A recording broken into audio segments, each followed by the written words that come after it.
Welcome to week 2 of Ave Explores. I'm Prejean McGrady, the project manager of Ave Maria Press's new project, Ave Explores, of which you're participating, and we are so excited that you are. You might think it's kind of weird that I'm sitting in a church right now, completely empty. You might be like, why are the pews the backdrop? Why is the choir area part of her shot? It's not necessarily the best backdrop. It's not a Marian image. I'm not holding a rosary. There's not going to be bells and whistles going off any second. But the reason is because of this week's topic for Ave Explores. This week we're discussing and tackling how do we talk about Mary. And I wanted to intro all of that content by sitting in a place where I used to talk a lot about Mary and a lot about other things concerning my Catholic faith, where my faith was really born and grew, which is in the parish that I've grown up in, but specifically during a time in my life when I was very involved in a choir. I played my violin in the young adult/youth choir at the 6 o'clock evening mass, basically all through high school.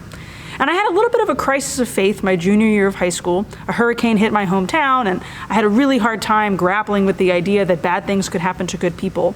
And despite the fact that I was having this massive crisis of faith, and I was really very much disaffiliating from my Catholicism, I remained involved in the choir. I continued to play my violin in the choir. And I had some incredible mentors during that period of my life, a deacon at my school, Deacon Glenn Vayu, a religious sister, Sister Camille Martinez, my youth minister, Melissa Thibodeau. I had some incredible people who often made time to have conversations with me, to sit with me, to talk with me, to be with me. I didn't even realize it at the time. It wasn't until well into my adulthood where it wasn't just the conversations and the answers to questions that were beneficial to me during this time.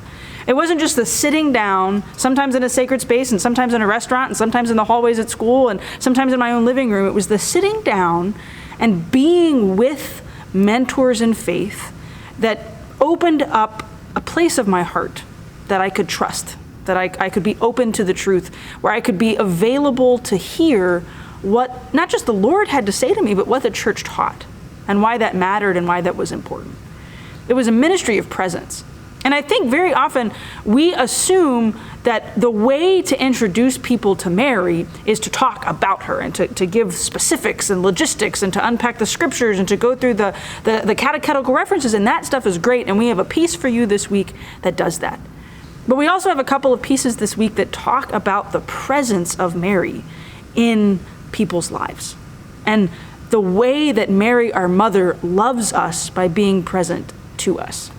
And I just couldn't help but think about the place where so many people were present to me in my journey of faith, and how oftentimes Mary is present to us and we don't even realize it.